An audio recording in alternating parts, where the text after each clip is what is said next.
5, 4, 3, 2, 1. Ignição de motores. Decolagem. O programa aéreo está no horário. A resposta do veículo espacial é normal.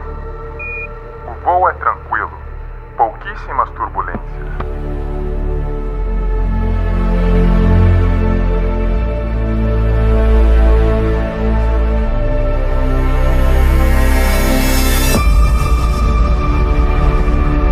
Contemple novamente este ponto.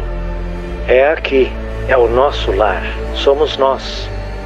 Nele, todos aqueles que você ama, que você conhece, que você já ouviu falar, cada jovem casal apaixonado, cada professor moralista, criadores e destruidores da civilização, todos os santos e pecadores da história da nossa espécie viveram ali, nesse grão de poeira suspenso num raio de sol.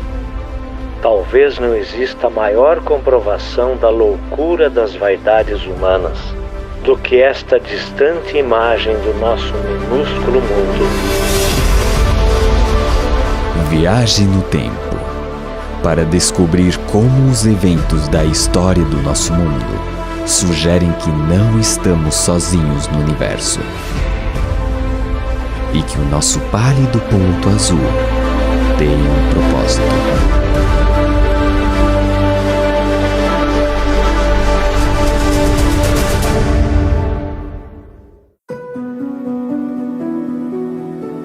Milhares de anos atrás, em uma área hoje conhecida como o berço da civilização, um rei ambicioso teve uma experiência que moldaria o mundo no futuro. Babilônia foi a maior cidade da Terra e seu legado continua vivo. Passando pela imponente Porta de Ishtar, os viajantes encontraram uma cidade repleta de vida e cheia de ouro e riquezas. Esta joia da antiguidade foi a inveja do mundo. Qualquer pessoa que visitasse a Babilônia, no auge do seu poder, ficaria absolutamente pasmado diante do espetáculo da sua arquitetura e pelo fato de que ali se reuniam na cidade pessoas de todo o mundo. Foi uma verdadeira metrópole. Babilônia se proclamou a primeira cidade do mundo, a primeira cidade que os deuses haviam criado. E essa presunção reflete o fato de que realmente era uma metrópole de ordem e escala que o mundo nunca tinha visto antes. Certa noite, o rei da Babilônia, Nabucodonosor, foi despertado por um sonho incomum. Um jovem escravo hebreu, de nome Daniel, foi chamado para interpretar o sonho. Daniel, como muitas pessoas no mundo antigo, acreditava que os sonhos eram significativos e que Deus se comunicava, ou os deuses se comunicavam através dos sonhos. E Daniel acreditava que o seu Deus, o Deus dos hebreus, sabia o significado e a interpretação deste sonho. Em seu sonho, o rei viu uma estátua gigante feita de ouro, prata, bronze e ferro, com os pés de ferro misturado com barro. Daniel revelou que cada metal representava um poderoso império, que começava com Babilônia como a cabeça de ouro. Ele previu com precisão o surgimento e a queda dos impérios.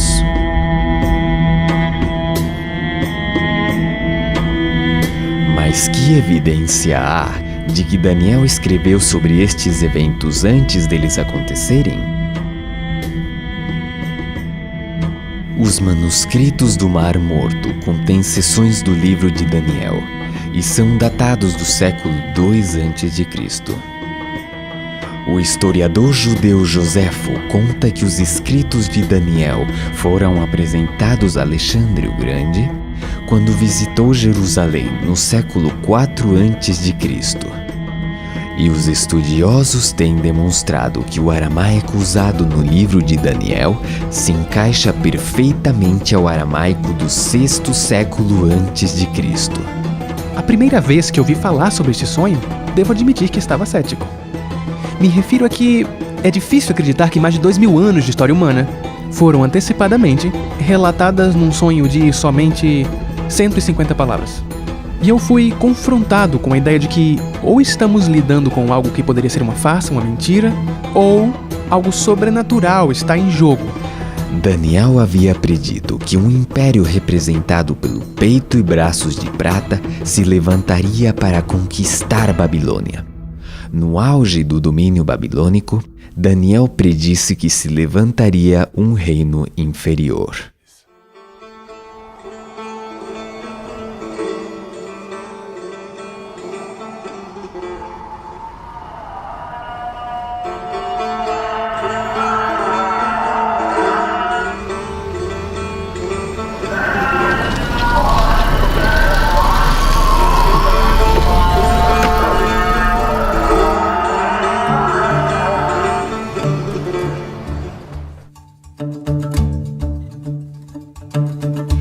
Meu nome é Atefa e vivo em Shiraz, uma das cidades mais bonitas do Irã, conhecida por seus jardins e seus poetas. No meu tempo livre, adoro tirar fotos. Como mulher muçulmana, fico admirada cada vez que venho nessa mesquita. Muçulmanos, judeus e cristãos consideram Daniel como um profeta sagrado. E mais de 2000 anos atrás, um conquistador se levantaria do leste para liderar uma luta contra o poderoso império de Babilônia.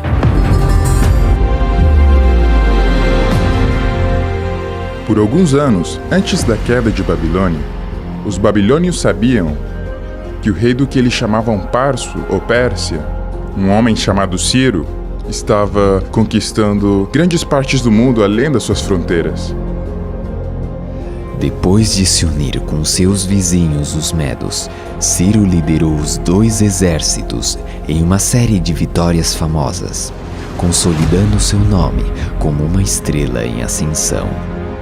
Mas essa ascensão não estaria completa sem a conquista de Babilônia. Heródoto retrata Ciro como o modelo de um grande conquistador e Babilônia como a maior conquista de Ciro, o prêmio supremo. E era o prêmio supremo porque era o osso mais duro de roer. Babilônia era uma poderosa fortaleza. Suas paredes maciças, de fosso profundo e imponentes portões impossibilitavam a conquista de qualquer força invasora. Confrontados por muralhas que não podiam ser violadas, as tropas persas identificaram o rio Eufrates como ponto de entrada. Desviando a corrente rio acima, as tropas de Ciro puderam marchar ao longo do leito do rio, por baixo dos portões, até o coração da cidade.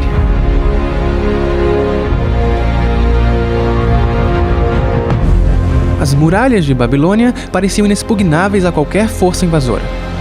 E ainda assim, em um dos grandes mistérios da história, a cidade de Babilônia caiu em uma única noite nas mãos de Ciro.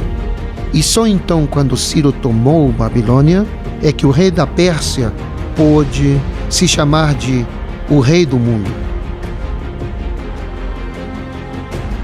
A conquista de Ciro lançou as bases para o Império Medo-Persa. Seus grandes complexos palacianos ainda podem ser vistos hoje. Quando percorro as ruínas dessas cidades antigas, sinto uma forte ligação com o passado. Sinto que o legado e as mensagens do passado continuam vivos hoje.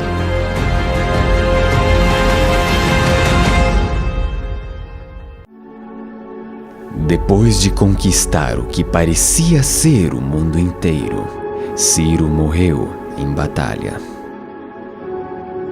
Sua tumba é um testemunho permanente do seu legado. Hoje, Ciro ainda é reconhecido como um dos maiores heróis do nosso país.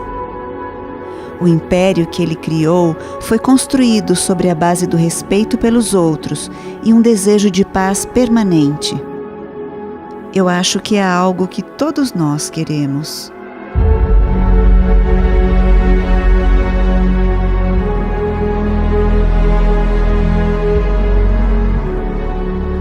Quando os reis da Pérsia morriam, seus corpos eram enterrados aqui. Sua altura significativa era um símbolo apropriado de seu domínio e força.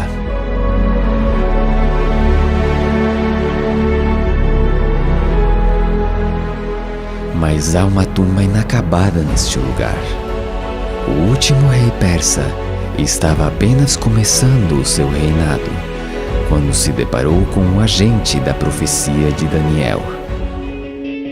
Um jovem e valente general das colinas da Macedônia havia posto seus olhos na Pérsia. O Império Medo-Persa havia conquistado Babilônia, tal como Daniel havia predito. Mas a seguinte predição de Daniel se refere ao surgimento de um terceiro império, um de bronze, que governaria sobre toda a terra.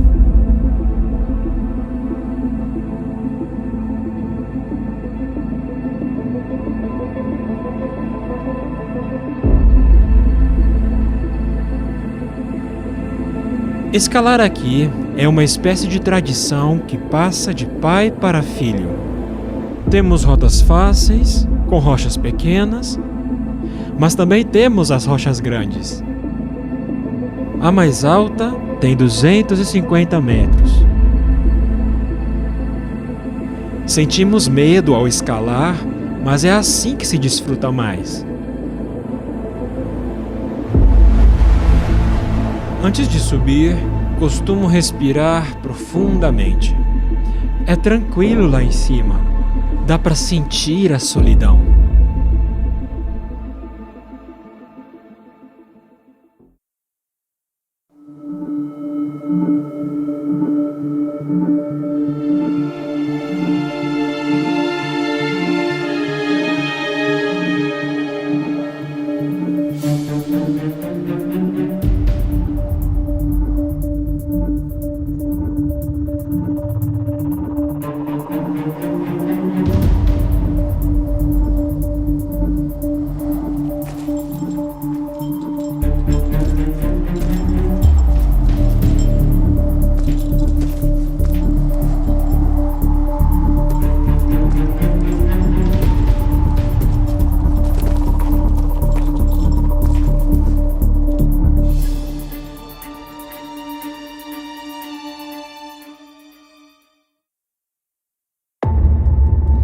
Hoje os mosteiros adornam os picos desses penhascos escarpados.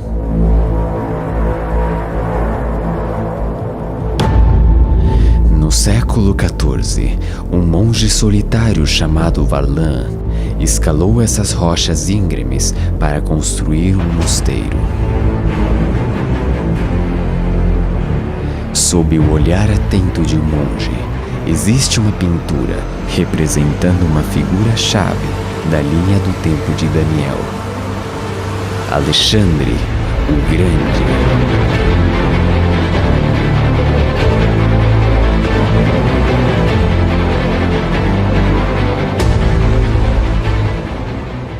Alexandre nasceu no pequeno estado da Macedônia. Ao se tornar rei aos 20 anos, ele propôs o impensável: invadir o poderoso Império Persa.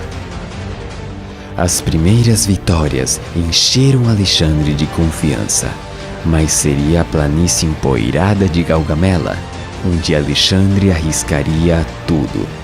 Ele invade a Mesopotâmia, no Iraque, consciente de que ao fazê-lo terá um império mundial em suas mãos se vencer. É isso mesmo. Esta seria absolutamente a batalha decisiva, porque quem a vencesse continuaria sendo o rei da Pérsia ou o novo rei da Pérsia. O rei persa lhe enviou uma oferta de paz, dizendo: fique com a metade ocidental e me deixe com a metade oriental, e assim ficamos em paz. E Parmênio, um de seus generais, lhe disse: se eu fosse você, aceitaria a oferta. E Alexandre respondeu: se eu fosse você, eu aceitaria. Mas não era Alexandre. Era impossível para ele aceitar condições. Ele tinha que seguir em frente e alcançar seu objetivo. Em todas as batalhas que lutou, ele ia pela vitória, direto na jugular. O clímax de todo o seu reinado se aproximava. Tudo dependia disso. Levando suas forças para o flanco direito, Alexandre forçou uma brecha na linha persa. Carruagens persas reagiram em direção à esquerda grega. Alexandre aproveitou a abertura e perseguiu o rei persa em retirada a cavalo. Embora em grande desvantagem, em solo estrangeiro, Alexandre comandou uma famosa vitória. Ele provocou a queda de um império e a ascensão de outro. O Império de Prata foi substituído pelo Império de Bronze, assim como Daniel disse que seria. Em certo sentido, Alexandre era um oponente terrível, manchado de sangue. E não deveríamos romantizá-lo. Ele matou muita gente e a sua grandeza se levantou no meio do sangue de muitas pessoas.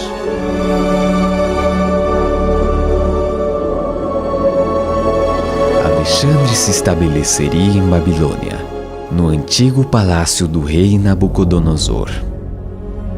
Mas ao refletir sobre suas conquistas, chorou, porque não havia mais terras para conquistar.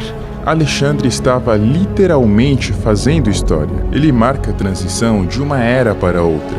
Sem a genialidade de Alexandre e sem a revolução militar que iniciou Felipe, seu pai, é perfeitamente possível imaginar um mundo onde o Império Persa ainda existisse. Em muitos sentidos, eu diria, assim como outros já disseram antes de mim, Alexandre Magno foi a sua própria maior criação. Seu império grego havia conquistado o mundo então conhecido com assombrosa velocidade. Um homem cumpriu a profecia de Daniel. Daniel previu que um quarto império tomaria o poder global. Finalmente haverá um quarto reino, forte como o ferro. E assim como o ferro despedaça tudo, também ele destruirá e quebrará todos os outros. Localizada no coração do mar Mediterrâneo, é uma cidade que passou da escuridão a se tornar o centro de um império global. Roma, Caput Mundi, capital do mundo.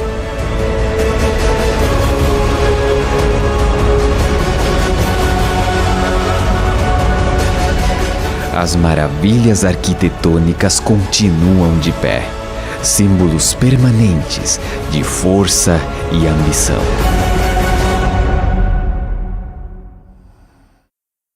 Durante mais de 20 anos, Adriano Morabito estudou os alicerces do Império Romano, profundamente escondidos abaixo do solo.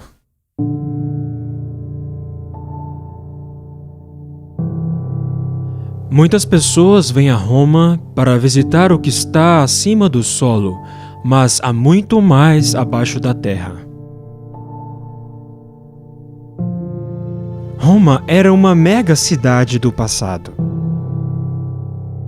A grandeza do Império Romano é devido à rede de estradas que foram feitas para conquistar os diferentes territórios e à construção de aquedutos adequados para cada cidade. Foram construídos aquedutos que possibilitaram o crescimento da cidade. E também se construíram estradas, as quais foram essencialmente, em outras palavras, como uma espécie de rede através do território conquistado. Existe um ditado muito conhecido que diz que todos os caminhos levam a Roma. Mas creio que seria melhor dizer que todos os caminhos saem de Roma. As estradas romanas levavam suprimentos e soldados para os confins do império, provocando carnificina e brutalidade por onde passavam. Quando as tropas ocidentais atacam, eles se gabam de quão poucas baixas foram infligidas. Quando Júlio César foi para Gália, ele se gabou de quantos havia matado. Mas o derramamento de sangue não estava restrito a terras estrangeiras. Os espectadores se reuniam no Coliseu para ver como milhares de pessoas eram assassinadas violentamente. Em muitos sentidos, a arena é a instituição romana por excelência. Esta foi uma expressão de sua virilidade e de sua superioridade sobre o mundo bárbaro e sobre o mundo natural. No auge do Império Romano, aproximadamente 1 em cada 5 pessoas do planeta viveu e morreu sob o domínio do imperador. Suas fronteiras estendiam-se do norte da África até a Britânia. Por volta de 476 d.C., as invasões bárbaras tinham reduzido as fronteiras do Império Romano a um tamanho não visto em 6 séculos. Havia predadores nas fronteiras. Os romanos os chamavam de bárbaros. Muitos deles foram dominados pelos romanos e perderam completamente sua liberdade. E obviamente se ressentiram e odiaram isso. Eles foram capazes de reagir e tomar posse de vastos territórios do Império Romano. Daniel antecipou que o Império Romano iria desmoronar por dentro. E quanto ao que viste dos pés e dos dedos, em parte de barro, em parte de ferro, o reino será dividido, por uma parte forte e por outra frágil. As tribos bárbaras dividiram o Império Romano, e essas novas nações estabeleceriam as bases para a futura Europa. Para os europeus, Roma era o fantasma que não desapareceria. E quando o imponente governo dos Césares desmoronou, havia pessoas que queriam restaurá-lo. De certa forma, poderíamos argumentar que o Império Romano nunca caiu realmente. E que nós, como europeus modernos, somos apenas os romanos atuais. A próxima predição de Daniel era que os reis e rainhas europeus procurariam reparar o império dividido por meio de alianças matrimoniais. Quanto ao que viste do ferro misturado com barro de lodo, misturar-se-ão mediante casamento, mas não se ligarão um ao outro, assim como o ferro não se mistura com o barro. À medida que o século XX se aproximava, muitos dos poderes políticos da Europa estavam vinculados por alianças matrimoniais. Mas as disputas familiares arrastariam a Europa através de 2 guerras mundiais. Milhões pereceriam à medida que líderes ambiciosos procurassem ressuscitar um império europeu. Determinados a nunca permitir que a Europa mergulhasse em outra guerra sangrenta, os líderes mundiais se uniram para assinar tratados de paz, abrindo caminho para o desenvolvimento da União Europeia, mas a tensão continua. Desde que as fronteiras abertas foram amuralhadas, os medos sociais e religiosos se espalharam pelas ruas. A desigualdade econômica, o desemprego crescente e o extremismo político estão ganhando terreno. Está claro, o ferro e o barro não se misturam. O sonho de Daniel contém 7 elementos proféticos: Babilônia, Medopérsia, Medopérsia, Grécia, Grécia, Roma, etc. E desses 7 elementos proféticos, 6 deles já aconteceram. Agora basta a força da lógica e das probabilidades que sugerem que, se 6 dos 7 elementos proféticos já ocorreram, é muito provável que o 7º também ocorra. Daniel predisse que o ouro da Babilônia passaria em mãos de outro. Que o império de Ciro chegaria ao fim.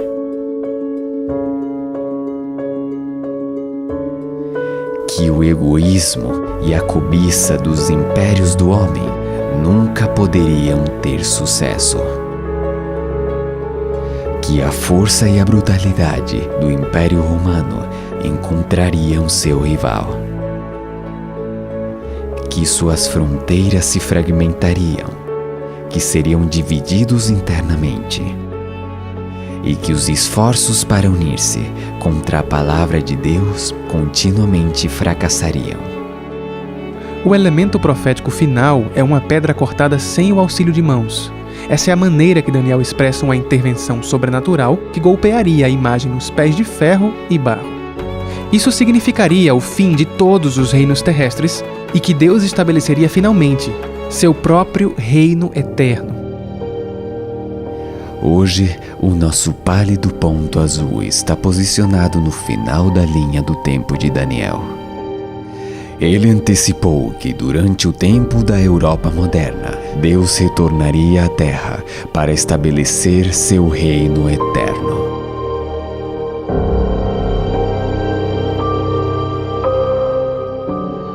A Terra é um palco muito pequeno em uma imensa arena cósmica. Pensem nos rios de sangue derramados por todos os generais e imperadores, para que, na glória desse triunfo, pudessem ser os senhores momentâneos de uma fração desse mundo. A profecia de Daniel une as esperanças da humanidade e revela um Deus que se tornou parte do nosso mundo. As últimas palavras de Daniel para o rei foram de que o sonho era certo e sua interpretação fiel. Nossas vidas são muitas vezes caracterizadas por coisas que não são certas nem confiáveis. Enfrentamos o futuro com ansiedade e confusão. Mas toda essa narrativa sugere fortemente que a história humana e nossa história pessoal estão indo em uma direção. Que na verdade existe um propósito, uma esperança e até mesmo um destino. Milhões se perguntam se há um Deus lá em cima, observando a nossa terra girar em direção a um futuro sem sentido. Mas em nenhum lugar a realidade de Deus é mais evidente do que nos escritos de Daniel. Sua extraordinária revelação da história dos impérios mundiais desafia a razão e o acaso. Ele fala da mão de Deus, guiando a história do nosso mundo e do próximo reino que há de se estabelecer.